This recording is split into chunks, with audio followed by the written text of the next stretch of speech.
Pleased to be presenting on behalf of all of us here for our final client briefing on our work with urban sustainability solutions with the NRDC.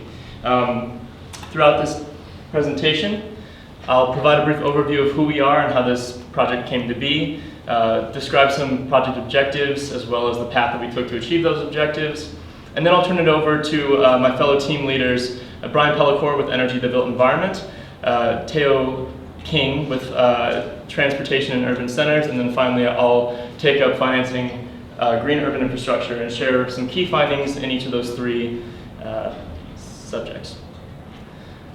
All right, so we are part of a 12-month professional degree program, which is a master's in public administration, and our coursework focuses on the sciences, so climatology, chemistry, and ecology, and then the social sciences, so policy, economics, and then the public management side of things. So the 10 of us are part of a larger cohort of 52 students, 51 now actually, and the cohort interests range as much as the environmental issues range. So from urban systems management to greenhouse reduction policy and climate policy, as well as ecosystem and wildlife protection.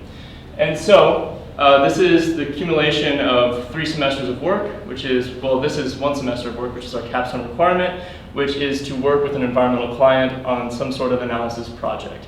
Our client was the NRDC.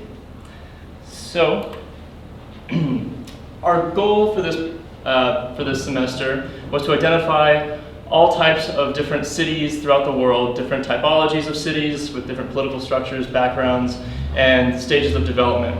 And the goal is to find these cities who have implemented policies and programs that are aimed at greenhouse gas reduction, and ideally the programs can be implemented elsewhere and are politically and economically feasible.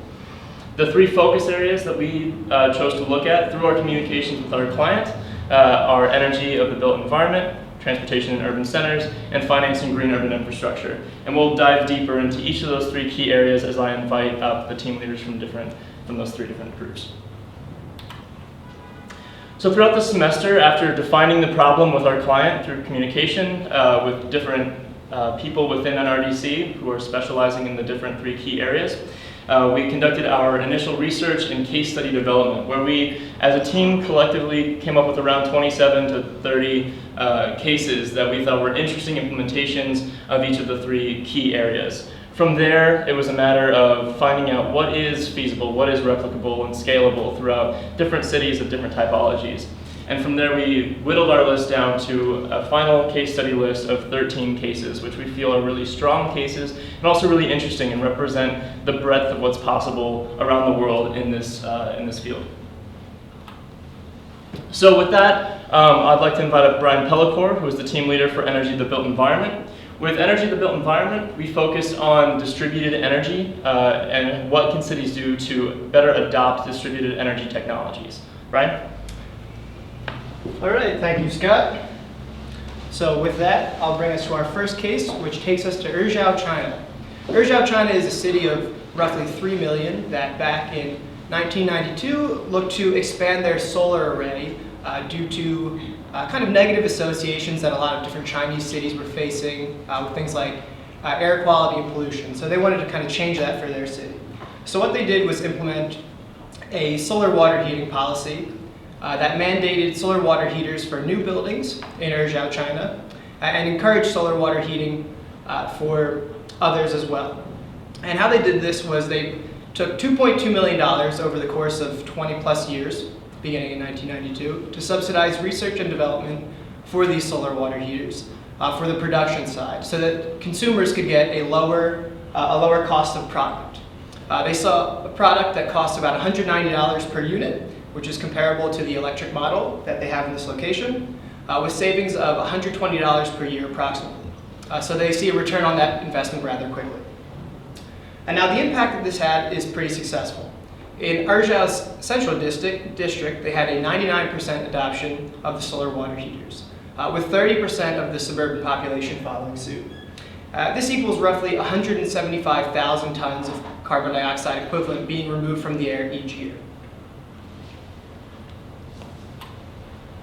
Okay, next we move to Barcelona, Spain, which implemented a similar program in that they wanted to use solar to heat their water. However, instead of subsidizing the producer, they subsidized the consumer. And what they did was provide a number of incentives for consumers to use this technology, such as 70% interest-free financing for their solar water heaters to really encourage large organizations to move towards solar water heating, as well as a 50% tax incentive for housing that would reduce the cost of their housing tax based on the voluntary adoption of these solar water heaters. And then finally, a maximum 37% subsidy for these solar water heaters to offset the cost of purchasing these units. And with this, solar heating, generates roughly 60% of the hot water in Barcelona, as well as over 70 municipalities in Spain have adopted similar strategies for solar water heating. And the solar generation in Barcelona is equivalent to a 5.75 megawatt equivalent of generation, which is pretty impressive. And finally, we're brought back here to New York City, particularly looking at New York University.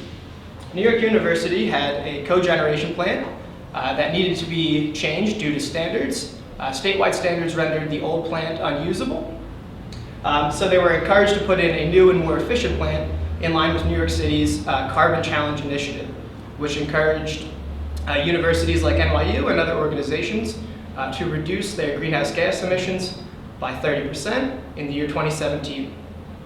So NYU's new cogeneration plant that they installed has caused 20% reductions in total university emissions, as well as a reduction of 68% of air pollutants and a 90% efficiency of cogeneration, which are some pretty impressive stats. And this is really useful because NYU has energy resiliency capabilities. So when Superstorm Sandy hit, NYU was still able to power many of their buildings as a result of this cogeneration plant, which is a very effective model. And with that, I'll pass it over to Teo Kim. All right, thank you, Brian. So now we're going to look at transportation within the city center. As we know, cities really worldwide account for roughly 70% of greenhouse gas emissions, and transportation is a really large portion of that. Transportation also offers some interesting abilities for us to tackle greenhouse gas emissions, in that much of the sort of the built infrastructure of transportation changes, on a relatively short time cycle. You have some of it that, cycling out every 5 or 10 years.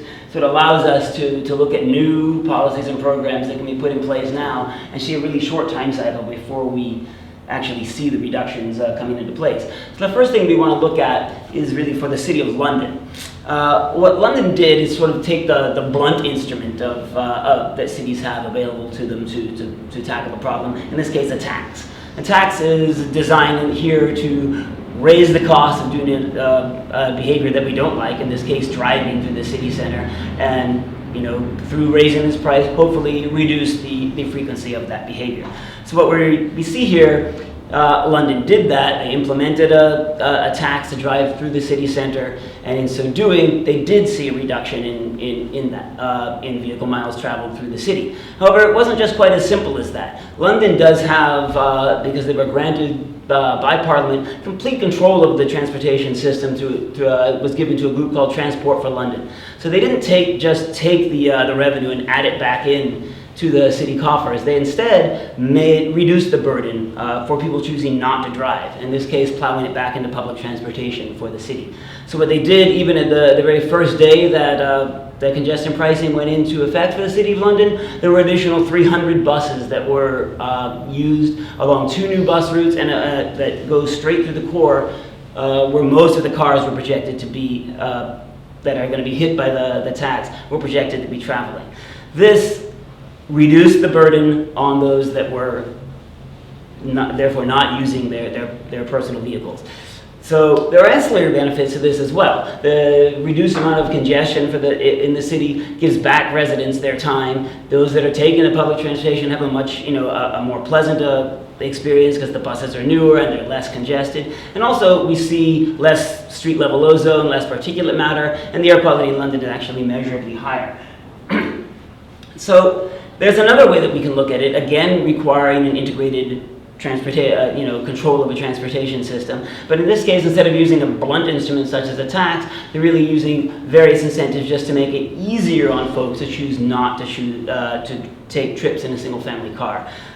What the city of Bremen has chosen to do is really try to focus on reducing the number of cars that are owned. And one way they've done that is through an integrated system in which they've put shared cars into the neighborhoods. There's parking for those shared cars at the mass transit hubs within the city, both the train stations and the high-density bus stations in the city center. And the city of Bremen was also able to institute a single payer system so that you can use the car, use the train, use a bike share. You may leave your office, you need to get home in a hurry, you take a car, you drop your car share off at a car share place in your neighborhood, but the next morning you take a bike share and bike all the way to your office. It's really designed to make it easy for you to do what is necessary. This did require sort of a public-private partnership. There's something is done often in the United States, it's also done in Europe. This is a sort of city government control area where the city provided something to the car sharing company that was no cost for the locations where they were going to have their cars and no taxes on the revenue at the city level. But they were required in turn to put those cars and have them available at a certain density throughout all of the residential neighborhoods of the city. This is something that probably wouldn't have been done without the public-private partnership.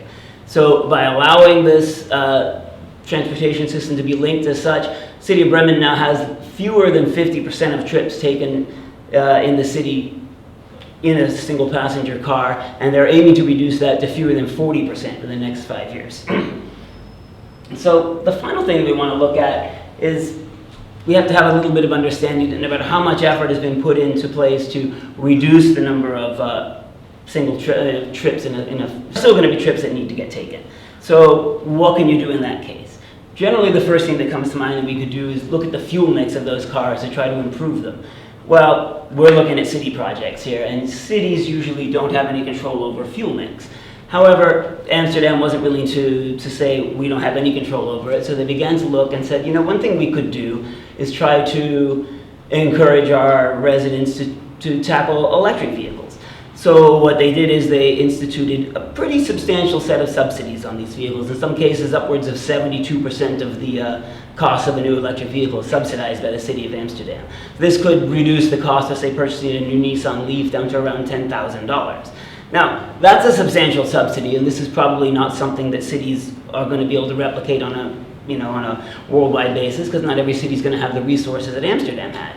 However, Amsterdam chose to do this because they wanted to make it easier on the early adopters to say, look, do this, show it as a proof of concept for the next a bunch of citizens that are going to have to do this and pay full price. It's actually worked very, very well. As a further sort of incentive to these early adopters to do it, the city has put in 4,000 or so charging stations. They're actually still in the process of building those out right now. It's going to, they offer free charging on these cars, at least for the next 5 years, and potentially further going into the future.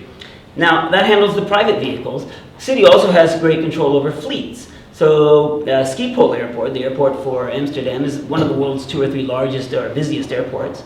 And this city of Amsterdam decided to put in place electric vehicle program there as well. They have 35 Chinese-made BYD buses that are handling the bulk of the traffic around the airport, and they have 167 Tesla Model S's that have been in place now for a little over a year, handling a good deal of the taxi traffic around the city. What this does is reduce the point source emissions from these vehicles to near zero at that point, right? They're zero. But it's not zero emissions for the vehicle overall, because you still have to think about what's going on in the generation side. So here the Dutch federal government comes into play, and there are incentives to move towards renewable fuels for the Dutch national electric grid. But the city says, for right now, even before we move there, we're going to make the buses and the cars at the airport and the bulk of the cars that we can in the city to be electric vehicles as well. So we see 3 really different kinds of ways to attack greenhouse gas emissions and transportation in the city. We can use the blunt effort like a tax.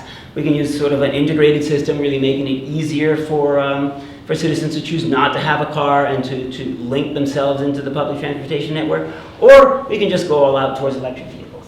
Now we're going to take a look at even another kind of integrated system, sort of new methods of sort of financing interesting and green urban infrastructure projects. For that, we're going to have Scott come back and finish up the presentation. Right, thank you, Teo. Right, so with financing green urban infrastructure, what we've been looking at is the role of private entities and public entities. So, and where the funds are coming from. So when we look at this, it really comes down to risk and profitability. And we will start by looking at Portland, Oregon. So Portland, Oregon recognized that they had a new economic zone that needed to be connected with an emerging residential area that previously was an industrial area. So to respond to this, they extended their Orange Line, which was their light rail, and connected these two zones through what ended up being a really interesting implementation of all sorts of integrated public goods.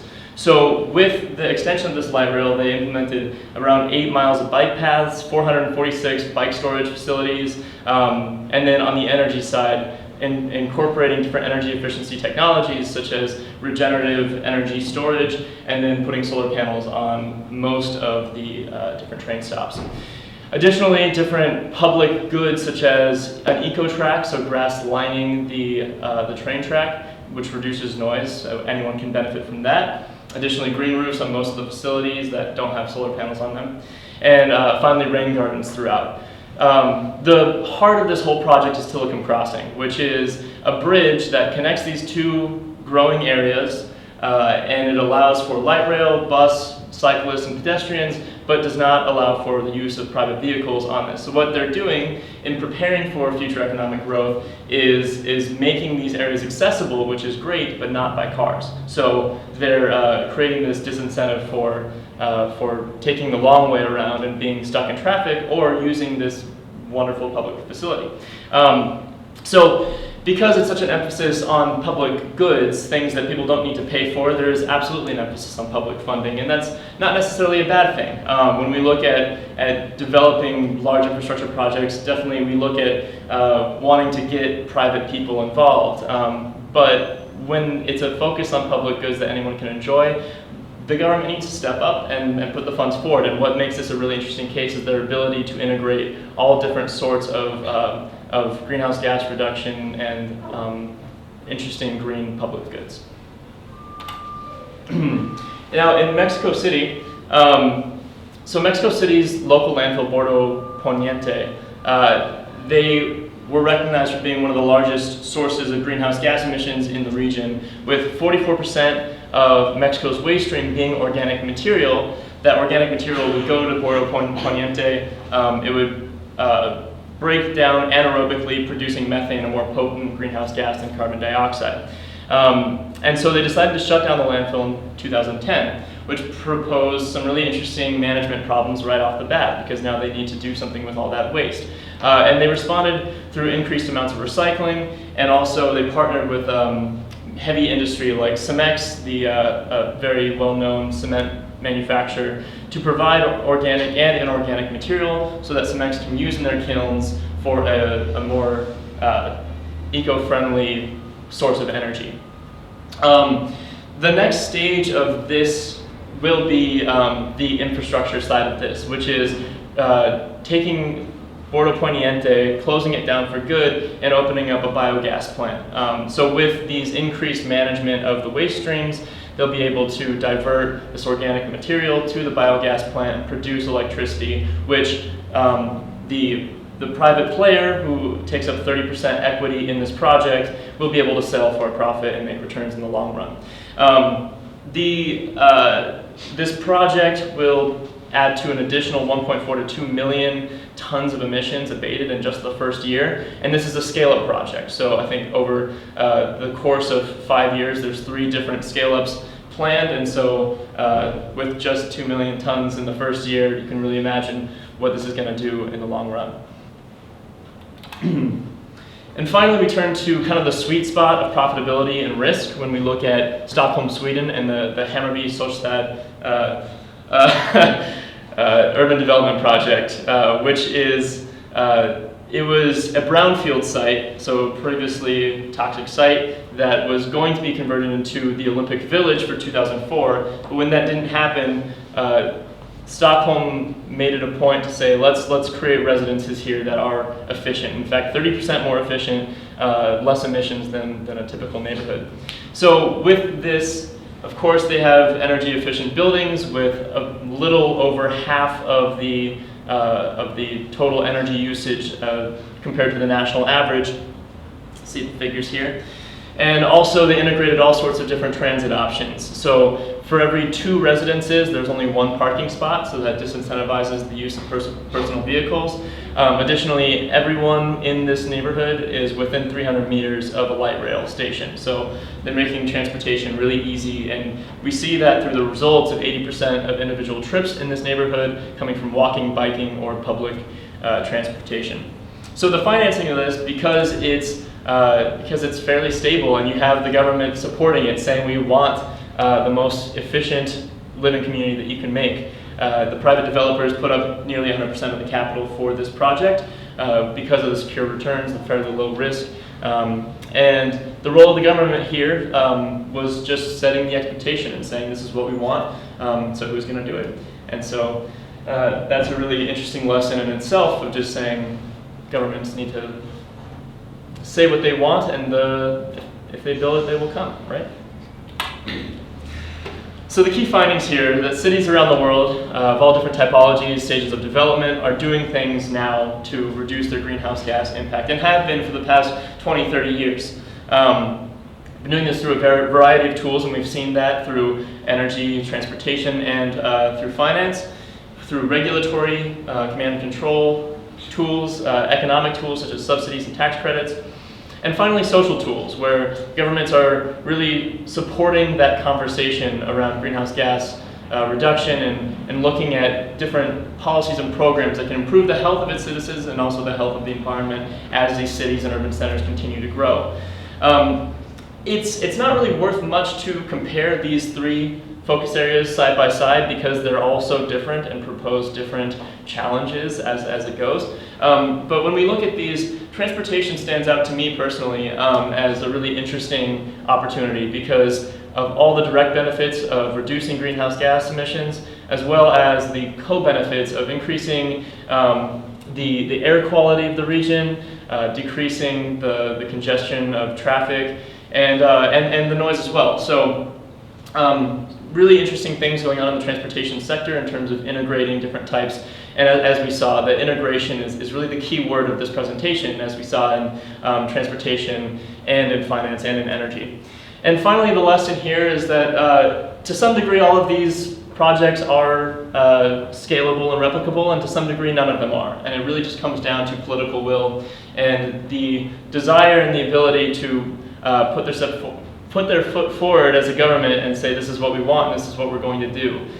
Starting that conversation, as we saw in New York City with the New York University cogeneration plan, there was, it was all about that conversation and the larger city goal of we're going to reduce 30% on these types of buildings. So that conversation is really interesting, and we really want to thank the NRDC for the opportunity to work on this project. I think that we are all interested in urban sustainability, or else we would not be here, and we're really interested in how the NRDC promulgates this conversation around greenhouse gas reduction and really helps governments take on new challenges as they try to reduce their own emissions. So with that, thank you.